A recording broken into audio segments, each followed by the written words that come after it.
आज हम लोग इकोनॉमिक्स पढ़ेंगे पहले, उसके बाद अकाउंटेंसी पढ़ा जाएगा। इकोनॉमिक्स में पिछले क्लास में हम लोग फॉरेन एक्सचेंज रेट पढ़ रहे थे, विदेशी विनिमय दर, मुद्रा का विदेशी विनिमय दर, foreign exchange rate of currency. Foreign exchange rate होता क्या है? एक देश की मुद्रा का दूसरे देश के मुद्रा में विनिमय दर ही फॉरेन एक्सचेंज रेट है। यानी एक देश के मुद्रा की एक इकाई के बदले दूसरे देश की मुद्रा की जितनी इकाई मिल सकती है उसी को हम लोग कहते हैं फॉरेन एक्सचेंज रेट। जैसे $1 बराबर 75 रुपया, ये फॉरेन एक्सचेंज रेट हुआ। अब इसके प्रकार को हम लोग देखते हैं, आज प्रकार को पढ़ेंगे। Types of foreign exchange rate, विदेशी विनिमय दर के प्रकार दो तरह के होते हैं फॉरेन एक्सचेंज रेट, स्थिर विनिमय दर और परिवर्तनशील विनिमय दर। Fix exchange rate and flexible exchange rate. Flexible exchange rate लिखना छूट गया इसमें।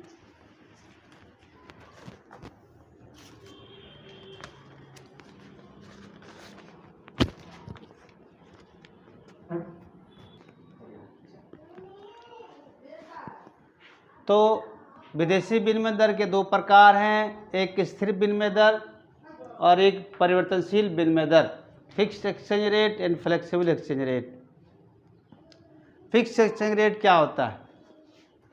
जब विनिमय दर का निर्धारण एक देश की सरकार करती है, गवर्नमेंट के द्वारा होता है, तो इसे स्थिर विनिमय दर कहते हैं।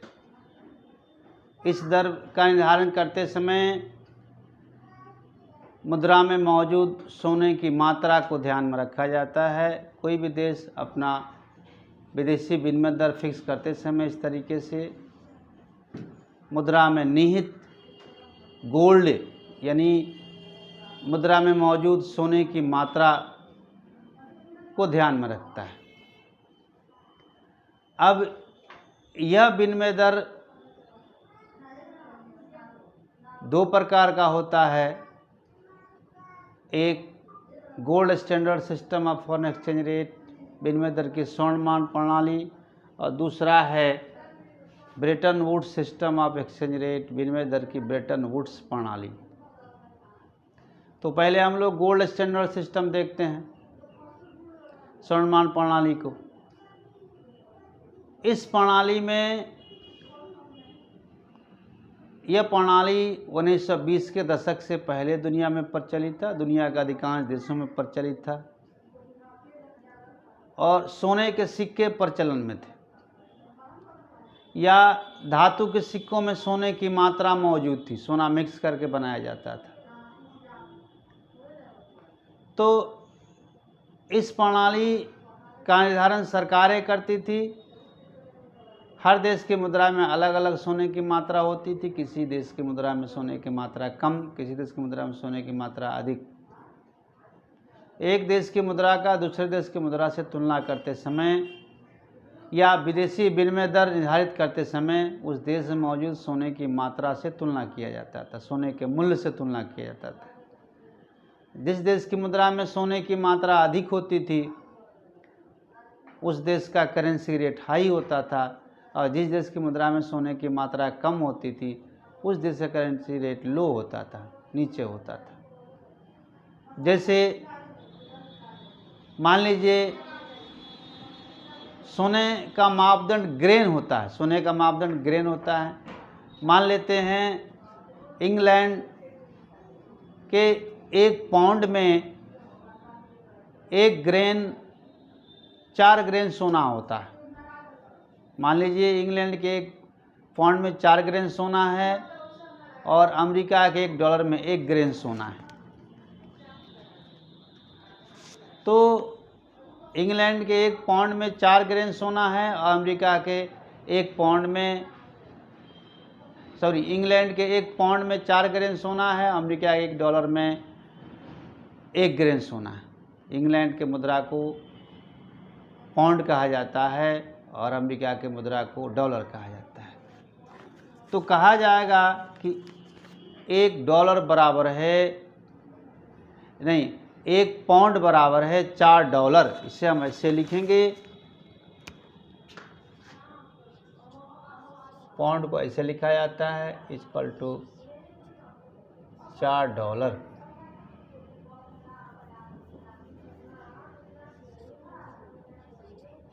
£1 बराबर है $4, यानी दोनों देशों के बीच विनिमय दर 1:4 कहलाएगा। तो ये gold standard system of foreign exchange rate था। इसमें, इस प्रणाली में विनिमय दर स्थिर रहती थी, यानी एक्सचेंज रेट में रोज़ रोज़ का परिवर्तन, रोज़ रोज़ का चेंजिंग नहीं होता था। विनिमय दर एक बार निर्धारित हो गई, वही हमेशा रहती थी। अब आते हैं स्थिर विनिमय दर में दूसरा विधि है Bretton Woods system of exchange rate. विनिमय दर की ब्रेटन वुड्स प्रणाली, विनिमय दर की ब्रेटन वुड्स प्रणाली, इसमें क्या होता था, चूँकि गोल्ड स्टैंडर्ड सिस्टम में विनिमय दर में फ्लक्चुएशन या चेंजिंग बिल्कुल संभव नहीं था। एक बार जो रेट फिक्स हो गया वही रहता था।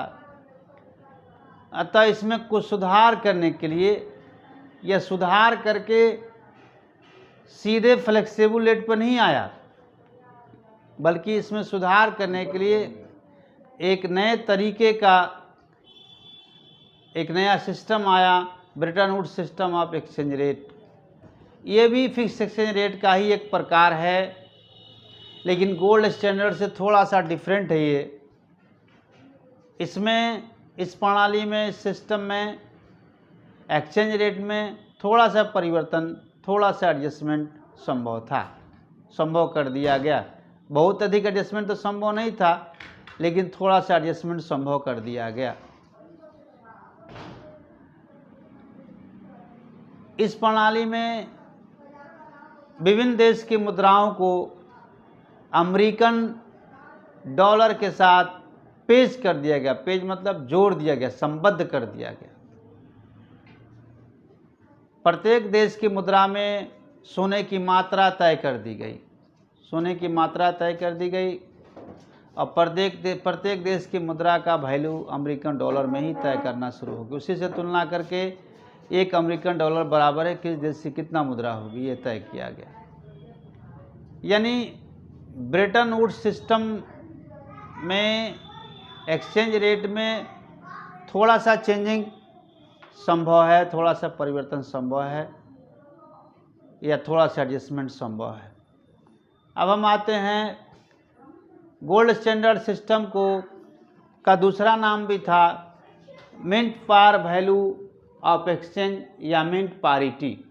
Mint par value of exchange या मिंट पारिटी, और Bretton Woods mint par value of Bretton Woods प्रणाली का कोई दूसरा नाम नहीं था। चलिए, तो ये स्थिर विनिमय दर हुआ, इसमें एक्सचेंज रेट सरकारें तय करती हैं, उसमें परिवर्तन संभव नहीं होता। ब्रेटन वुड्स में थोड़ा सा बहुत परिवर्तन संभव था। ये दोनों, लेकिन ब्रेटन वुड्स सिस्टम से भी परेशानियां होने लगी। इकोनॉमिक पॉलिसी बनाने में, इंटरनेशनल ट्रेड में बहुत तरह की परेशानियां उत्पन्न होने लगी। तो इनको दूर करने के लिए फ्लेक्सिबल एक्सचेंज रेट आया। ये क्या है? परिवर्तनशील विनिमय दर, इसका निर्धारण, इसका फिक्सेशन कैसे होता है? अब फ्लेक्सिबल एक्सचेंज रेट या फ्लोटिंग एक्सचेंज रेट विनिमय दर की परिवर्तनशील प्रणाली में सरकार का कोई कंट्रीब्यूशन नहीं होता, गवर्नमेंट का कोई योगदान नहीं होता, गवर्नमेंट का कोई हस्तक्षेप नहीं होता। सरकार इसे जिस तरह से फिक्स एक्सचेंज रेट गवर्नमेंट के कंट्रोल में होता था, सरकारें तय करती थी, यहाँ सरकार का रोल बिल्कुल ख़त्म। यहाँ जिस तरह से कमोडिटी प्राइस फिक्स होता है, जिस तरह से वस्तुओं का मूल्य तय होता है बाजार में मार्केट और सप्लाई के फोर्सेज द्वारा, ठीक उसी तरह से मनी का रेट भी फॉरेन एक्सचेंज मार्केट में, विदेशी विनिमय बाजार में फॉरेन एक्सचेंज के डिमांड एंड सप्लाई के फैक्टर्स द्वारा, डिमांड एंड सप्लाई के पावर्स द्वारा तय होते हैं, मांग और पूर्ति की शक्तियों द्वारा निर्धारित होती है। तो जब विनिमय दर के निर्धारण में सरकार का कोई कंट्रीब्यूशन नहीं रहे, बल्कि विनिमय दर बाजार में एक देश की मुद्रा की मांग और पूर्ति की शक्तियों द्वारा तय हो, यदि मांग अधिक है और पूर्ति कम है तो एक्सचेंज रेट हाई होगा, यदि मांग कम है और पूर्ति ज़्यादा, एक्सचेंज रेट लो होगा। उसे हम लोग कहते हैं परिवर्तनशील विनिमय दर। इसमें रोज़ बरोज़ एक्सचेंज रेट में, विभिन्न देश की मुद्राओं के एक्सचेंज रेट में कुछ न कुछ परिवर्तन होते ही रहता है, चाहे वो रुपया में हो या पैसे में हो। तो ये दो प्रकार के फॉरेन एक्सचेंज रेट हुए। आज के समय में फ्लेक्सिबल एक्सचेंज रेट ही दुनिया में प्रचलित है। अब इस दोनों प्रणालियों के फ़ायदे नुकसान हम देखेंगे। सबसे पहले आते हैं merits of fixed exchange rate, स्थिर विनिमय दर के गुण या स्थिर विनिमय दर के फेवर में फैक्टर्स, तथ्य क्या है। तो इसमें 5 इसके गुण हैं, 5 मुख्य गुण हैं। पहला है स्टेबिलिटी, स्थिरता। स्थिर विनिमय दर में चूँकि एक्सचेंज रेट में रोज़ बरोज़ परिवर्तन नहीं होता है, बल्कि नाम मात्र का परिवर्तन होता है या बिल्कुल ही परिवर्तन नहीं होता है, एक्सचेंज रेट में स्थिरता बनी रहती है। इसका नतीजा होता है कि एक देश को अपने समष्टिगत आर्थिक नीतियों, लॉन्ग टर्म इकोनॉमिक पॉलिसी के निर्माण में सहायता मिलती है। दीर्घकालीन आर्थिक नीतियों को बनाने में, विशेष रूप से एक्सपोर्ट इंपोर्ट पॉलिसी बनाने में, आयात निर्यात नीति बनाने में सहायता मिलती है, मदद मिलती है। दूसरा गुण है इसका इंक्रीज इन इंटरनेशनल ट्रेड, अंतर्राष्ट्रीय व्यापार में वृद्धि। ये कैसे होता है अंतर्राष्ट्रीय व्यापार में वृद्धि? चूँकि फिक्स्ड एक्सचेंज रेट में विनिमय दर स्थिर होते हैं, उनमें रोज़ बरोज़ परिवर्तन नहीं होता, अतः भुगतान में जो अनिश्चितता है, अनसर्टेनिटीज इन पेमेंट या रिस्क इन पेमेंट, वह ख़त्म हो जाता है। अब ये भुगतान में अनिश्चितता क्या है? ये फ्लेक्सिबल एक्सचेंज रेट में ज़्यादा होता है। अब जैसे मान लीजिए कि आज आपने अमेरिका से व्यापार के लिए एग्रीमेंट किया, अमेरिका किसी कंपनी से, लेकिन पेमेंट आप 10 दिन के बाद करेंगे। आज का रेट $1 बराबर है 75 रुपया है, लेकिन 10 दिन बाद वो बढ़ के 80 रुपये पर चला गया। तो आप तो 75 रुपया के दर होने के कारण आपने एग्रीमेंट किया अमेरिकन कंपनी से, लेकिन आपको पेमेंट 80 रुपया करना पड़ेगा, 80 रुपया के हिसाब से। यानी आपका पेमेंट का जितना सोचे थे उससे ज़्यादा पेमेंट करना पड़ेगा। तो इसको कहते हैं अनसर्टेनिटीज इन पेमेंट्स, भुगतान में अनिश्चितता, भुगतान में जोखिम। तो चूँकि फिक्स एक्सचेंज रेट में कोई चेंजिंग होना नहीं, एक्सचेंज रेट में स्थिर ही रहेगा। आज भी 75 रुपये पर एग्रीमेंट किया आपने खरीदारी के लिए, और 10 दिन क्या 10 महीने बाद ही 75 रुपया ही रहेगा। इसलिए इस तरह के रिस्क, जोखिम अंतर्राष्ट्रीय व्यापार में नहीं होते हैं। इस कारण से अंतर्राष्ट्रीय व्यापार को बढ़ावा मिलता है, उसमें वृद्धि होती है, व्यापारी ज़्यादा से ज़्यादा अंतर्राष्ट्रीय एक्सपोर्ट इंपोर्ट का व्यापार करते हैं। तीसरा इसका फ़ायदा ये है इंसेंटिव टू फॉरेन कैपिटल, विदेशी पूंजी को प्रोत्साहन।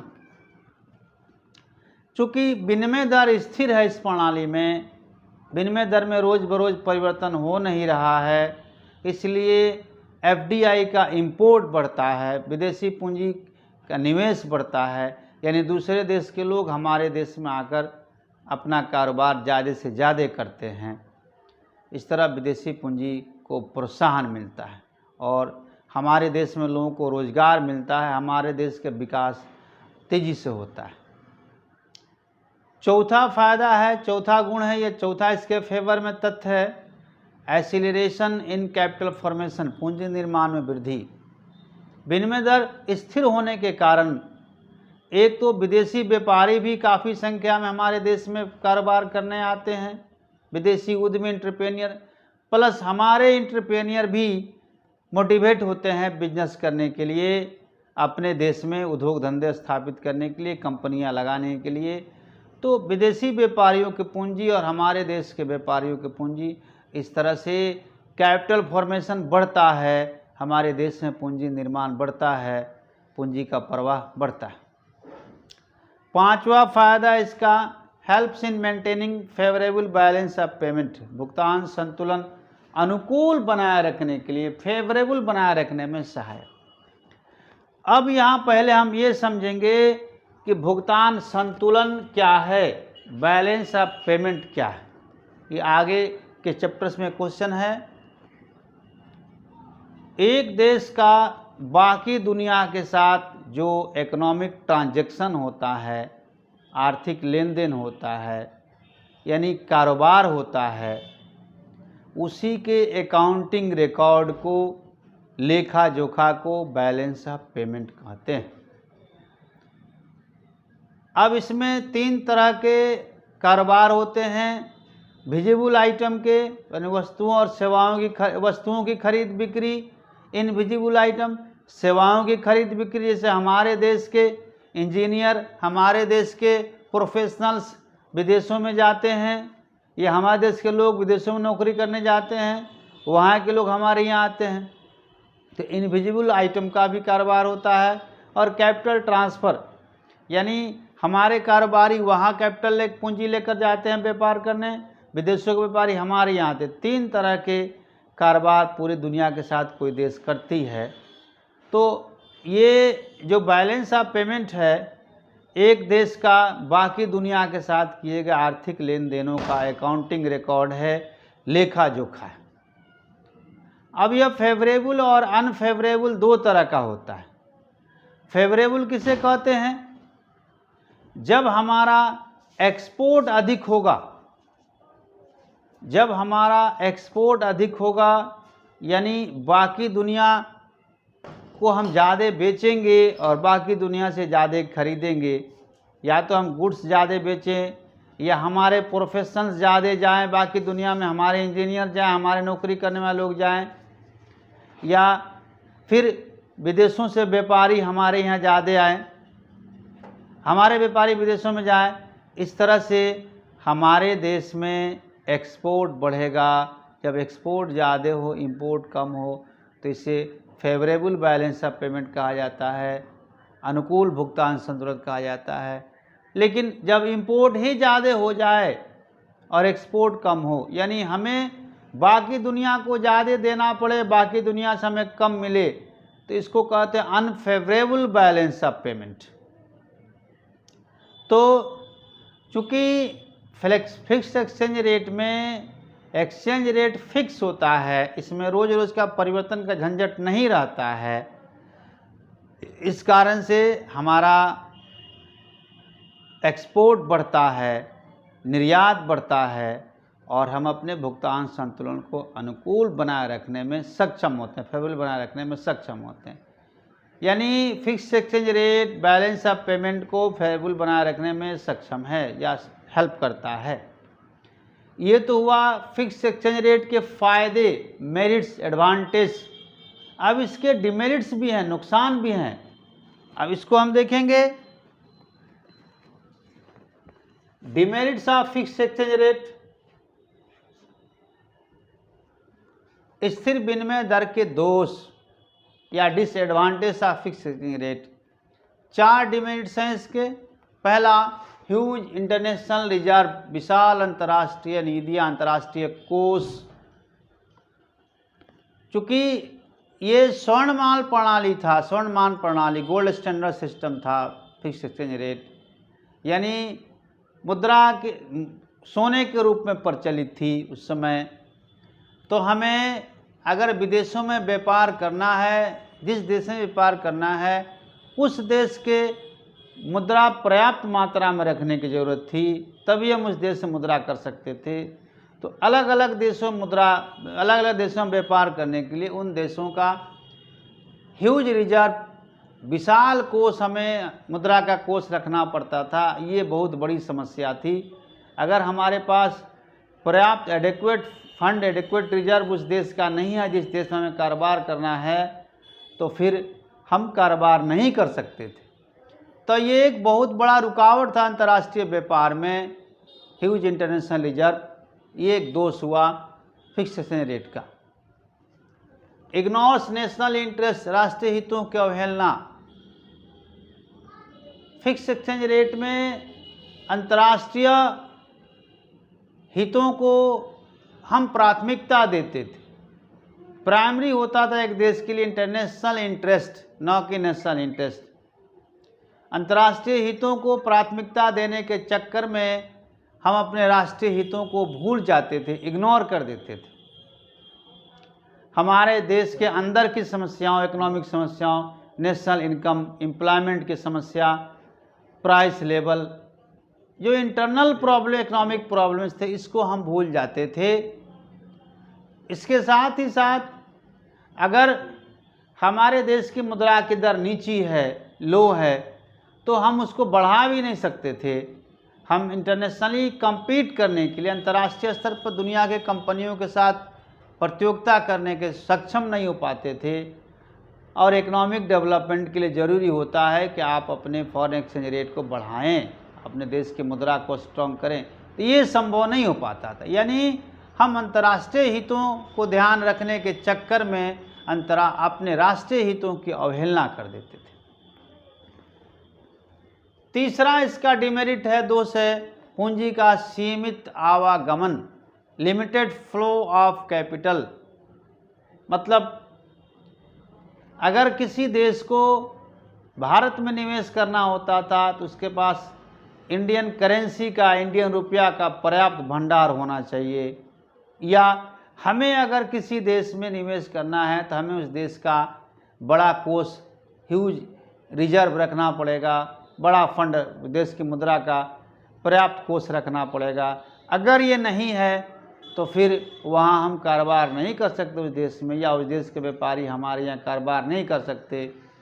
यानी ह्यूज रिजर्व, उस विदेशी मुद्रा कोष का पर्याप्त बड़ा भंडार रखना अंतर्राष्ट्रीय कारोबार में एक बहुत बड़ा बाधक था, हिंड्रांस था ये। और इस तरह से इसलिए पूंजी का सीमित आवागमन, यानी विदेशी व्यापारी एक देश से दूसरे देश में जाकर व्यापार करने में हिचकते थे, लिमिटेड फ्लो हो पाता था पूंजी का। आज के समय में फ्लेक्सिबल एक्सचेंज रेट में जिस कदर दुनिया का कोई भी देश बाकी दुनिया में जाकर आसानी से कारोबार कर रहा है, क्योंकि अभी रिजर्व रखने की कोई ज़रूरत नहीं है, उतना आसान उस समय नहीं था। उस समय जिस देश के साथ भी आपको कारोबार करना है, अपनी कंपनी इंस्टॉल करनी है, इस्टेब्लिश करनी है उस देश में, वहाँ का करेंसी का पर्याप्त भंडार आपके पास होना ज़रूरी था। ये दोष है फिक्स एक्सचेंज रेट का। चौथा है sudden fluctuation in exchange rate, विनिमय दर में आकस्मिक उतार चढ़ाव। चूँकि फिक्स एक्सचेंज रेट का जो ब्रेटन वुड्स सिस्टम था उसमें कुछ सीमा तक उतार चढ़ाव हो सकता था एक्सचेंज रेट में, तो एक लिमिट तक हो सकता था। तो अगर किसी देश का एक्सचेंज रेट में कमी हो गई, यानी उस देश की मुद्रा कमज़ोर हो गई, तो उसे अपने मनी का डिवैल्यूएशन, मुद्रा का अवमूल्यन करना पड़ता था, जिसका नतीजा ये होता था कि अंतर्राष्ट्रीय व्यापार में कमी आती थी, इंटरनेशनल ट्रेड में कमी आती थी, और बैलेंस ऑफ पेमेंट, भुगतान संतुलन प्रतिकूल हो जाता था। यानी हमारा इंपोर्ट बढ़ जाता था, एक्सपोर्ट घट जाता था।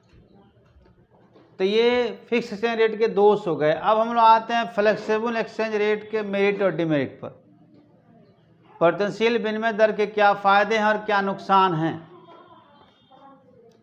तो इसमें 6 फ़ायदे, 6 मेरिट्स आपने देखा। No requirement of international reserve, अंतर्राष्ट्रीय कोष की कोई आवश्यकता नहीं। चूँकि फ्लेक्सिबल एक्सचेंज रेट में सोना रखने या चूँकि इसका निर्धारण सरकारें नहीं करती हैं इस विनिमय दर का, इसका निर्धारण अंतर्राष्ट्रीय मुद्रा बाजार में उसके डिमांड एंड सप्लाई के फोर्सेस द्वारा, मांग पूर्ति की शक्तियों द्वारा विनिमय दर का निर्धारण होता है। सरकार का कोई कंट्रीब्यूशन इसमें नहीं होता है, कोई योगदान इसमें नहीं होता है। अतः हमें अब किसी भी देश में कारोबार करने के लिए इंटरनेशनल रिजर्व रखने की कोई ज़रूरत नहीं है, अंतर्राष्ट्रीय कोष रखने की कोई ज़रूरत नहीं है।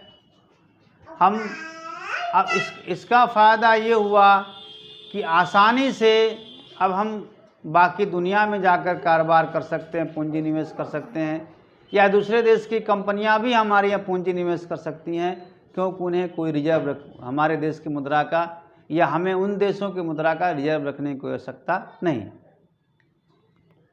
दूसरा इसका फ़ायदा है ऑप्टिमम यूटिलाइजेशन ऑफ रिसोर्सेज, संसाधनों का कुशलतम उपयोग, बेहतरीन उपयोग।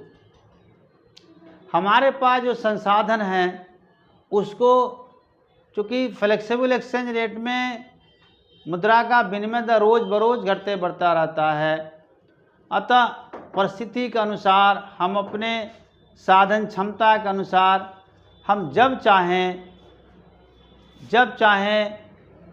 हम जहाँ चाहें या तो अपने देश में संसाधनों का उपयोग करें या फिर दूसरे देशों में संसाधनों का उपयोग करें।